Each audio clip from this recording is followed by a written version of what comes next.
Hey guys, welcome back. Do you remember the days before literally everything was a subscription service? You could buy a piece of software for a larger upfront fee, but then you owned it and had access to it until you felt like it was worth upgrading if they released a new version a few years later. During the infancy of home computers and smartphones, it felt like the digital version of an actual store. You could see a listing, buy something, and actually own it, whether that's a piece of software, an app, or an album.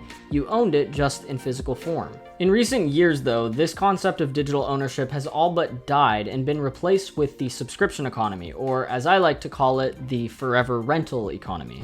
Not another subscription economy video essay. I hear you. There's been plenty of people covering this. I'm hardly the first person to make a medium-length YouTube video voiceover content about the subscription economy, but it is something that I have a lot of experience with both as the consumer and producer, and I find it interesting to talk about how we got here and important to talk about where it's heading because, spoiler alert, it's not good. The never-ending subscription economy is just another way for the elite class to siphon discretionary income from the working class into their pockets. So come with me and let's explore the subscription spiral, a capitalist's dream and a consumer's nightmare. Subscriptions have become an unavoidable part of daily life in America. If you have a cell phone plan, you stream music, you consume digital content, or you even have a gym membership, chances are you're paying for at least a few monthly subscriptions. Subscriptions encompass every part of our daily life, from the content we consume, to the devices we consume that content on, to the places we go, to the cars that we use to get to those places. These days, there truly is no end to the amount of subscriptions one could have. But how did we get here?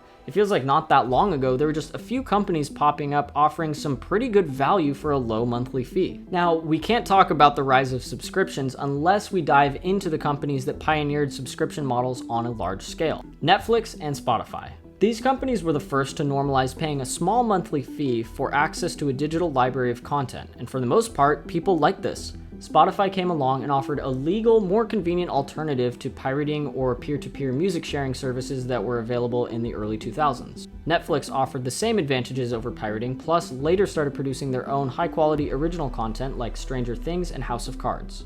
These services came along and offered a deal too good to be true, access to any song or movie you could ever think of for just $5 to $10 a month. So they boomed in popularity. Why would you pay $9.99 for just one album when you could use that same amount of money to pay for access to any song that's ever been released for an entire month? I remember the first time I ever heard of Spotify was when I was in 5th grade and my teacher was asking for song requests to play during a class party. I remember being amazed by the amount of songs that he'd bought on iTunes because he seemed to have everything each kid was asking for. Until I looked on his computer and saw it wasn't iTunes he was streaming from. It was this new website called Spotify where you could play the full-length version of any song on demand without having to download or pay for it. Sometime later on my family's Kindle Fire tablet, my sister downloaded an app called Pandora.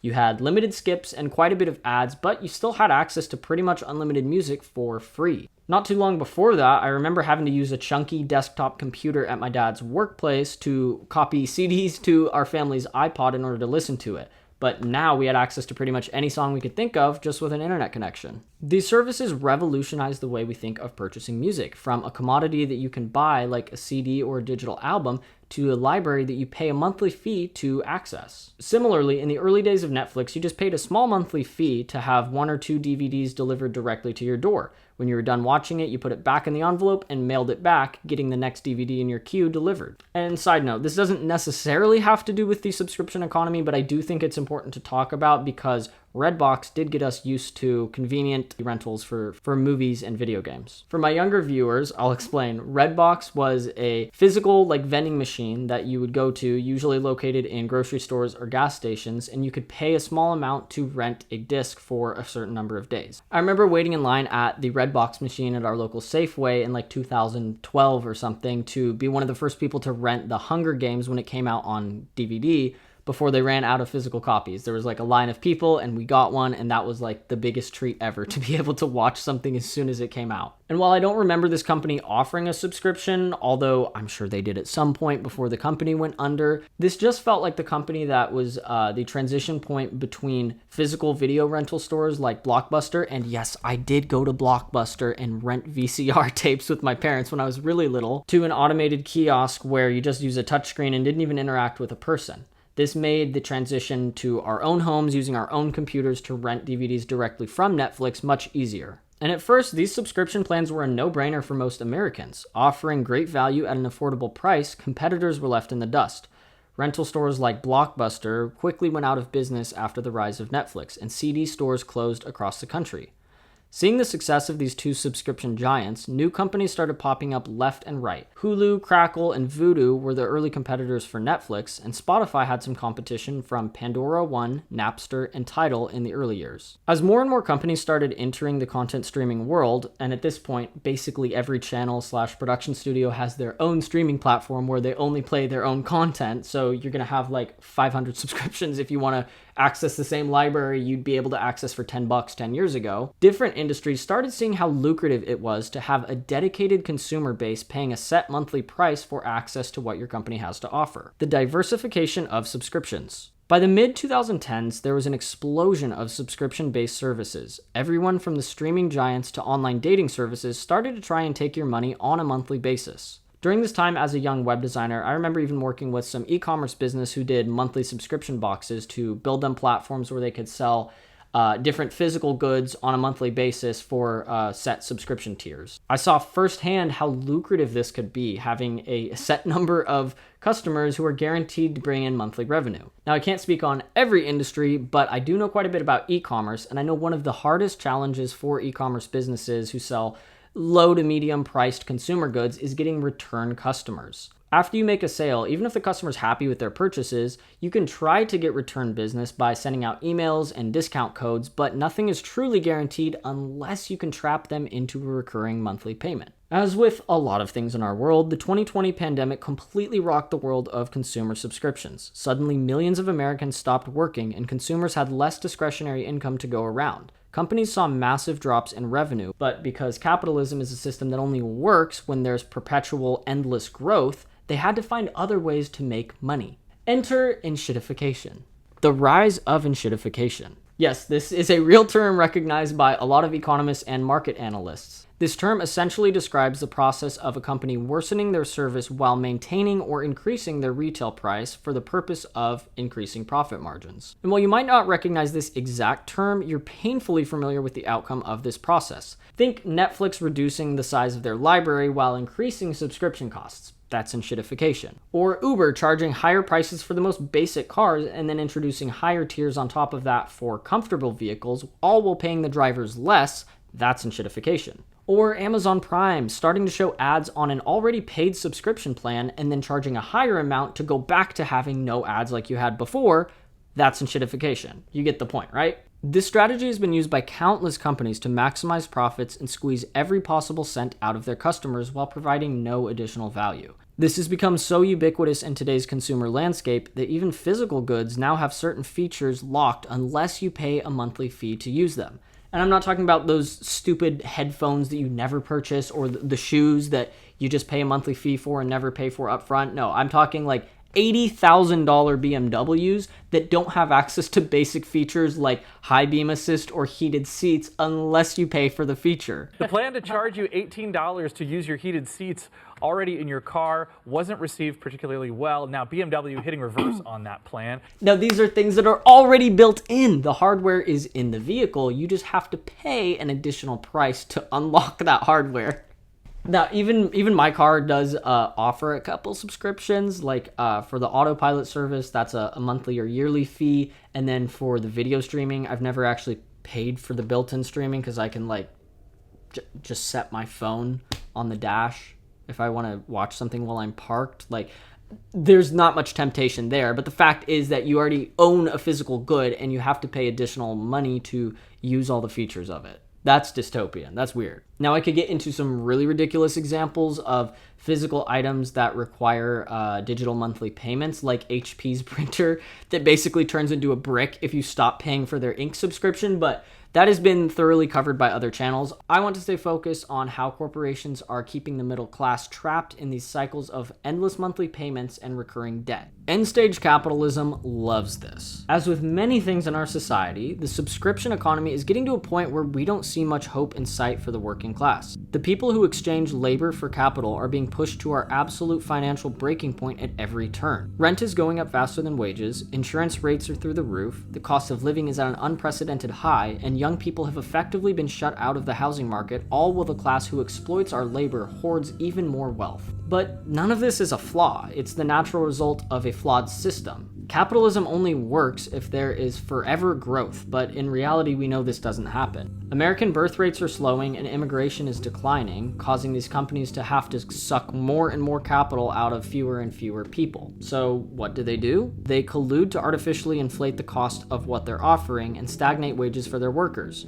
Recently, multiple cases of property owners illegally conspiring to artificially raise rent prices has come into the public eye, showing just how evil these corporations are and that they will stop at nothing to take our hard-earned money. With corporate greed inflating the costs of living, such as investment firms buying up single-family houses just to rent them back to people forever, and individual greed, like baby boomers selling their homes for exorbitant amounts more than what they paid for them, young people and working-class individuals have far less discretionary spending than what we deserve. The American dream promised to young people has been broken by those who came before us and took advantage of a flawed system for their own material gains. We're at a point where ownership is just out of the question for a lot of people for the foreseeable future.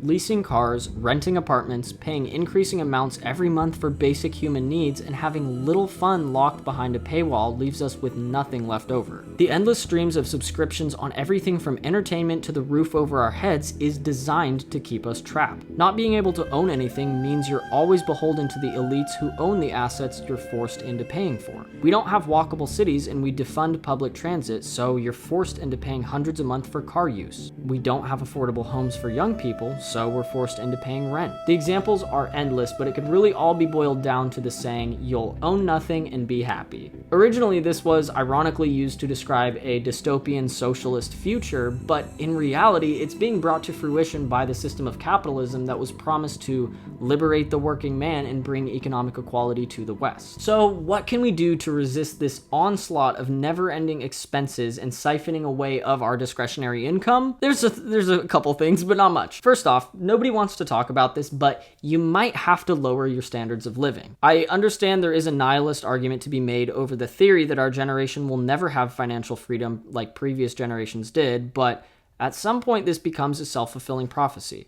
If you believe you'll never get ahead, so you spend recklessly, you'll never get ahead because you're spending recklessly. On the flip side, if you understand the financial reality of being burdened by most of society's expenses and you only save for retirement at the end of your life, like the Dave Ramseys of this world would suggest you do, you'll go through life without much fun or memories to look back on when you were in your prime years. I think there's a good balance between both of these trains of thought. On one hand, it's important to live within your means and save for your future, but you shouldn't feel shamed for not saving every penny. After all, we live in a drastically different economic environment than what our parents or grandparents thrived in. And the rules of the game are just different, so if your play doesn't look exactly like theirs, that's okay. Something I've found really enlightening personally was a perspective shift on how I think of saving. Don't think of saving as a sacrifice from now. Think of it as a form of rebellion against an entire system with billions of marketing dollars whose job it is to siphon that money away from you the second you get it. Predatory marketing, deceptive advertising, and opportunistic influencers all thrive off of impulsive consumers, and when you refuse to part with your money for them, you're giving a massive middle finger to that whole system. Every time you deposit money into a savings or investment account, you're denying corporations the sick pleasure of separating you from your hard-earned capital. And yes, this might mean that you cut back on some things you enjoy. But remember, you're doing this for your future self and to take power away from big businesses $1 at a time. You don't have to go back to the dark ages though. I personally cut back on several subscriptions and started purchasing physical media with my CD collection to build up a library of things that I actually own. They're not going to disappear because of a greedy label or the expiring licensing agreement on a streaming platform. They're mine and I physically own them. Now don't get me wrong, I still have plenty of subscriptions, all the normal ones and probably then some, like the stock footage that I use for these exact videos costs $65 a month, which is ridiculous. I mean, I guess if you're making a lot of money with YouTube, that would be a perfectly reasonable expense. But for me, who doesn't make money off of YouTube, and I just do it for the what was that phrase? Do it for the gram. I'm really aging myself. Oh my gosh. And I just do it for the culture. That's the term I was looking for. I just do it for the culture. That's a pretty big expense to just have every month. But this brings me to my next point, which is vote with your dollars and your actual vote. Tidal, the music streaming service I've used for more than 6 years, has actually got cheaper, started compensating artists better, and improved their user interface since I started using the service in early 2019. Use your money to support platforms that value you as a customer, and don't take your monthly membership for granted. And don't be afraid to call it quits if they start playing games with their pricing. Try your best to stay away from services that don't offer a way to outright buy their software. I am guilty of this, though. I've spent over $1,200 to access Adobe Photoshop for the last 10 years, when originally that program cost, I think, like $129, just one-time fee, and then you just owned it. And if they released a new version, you could download that.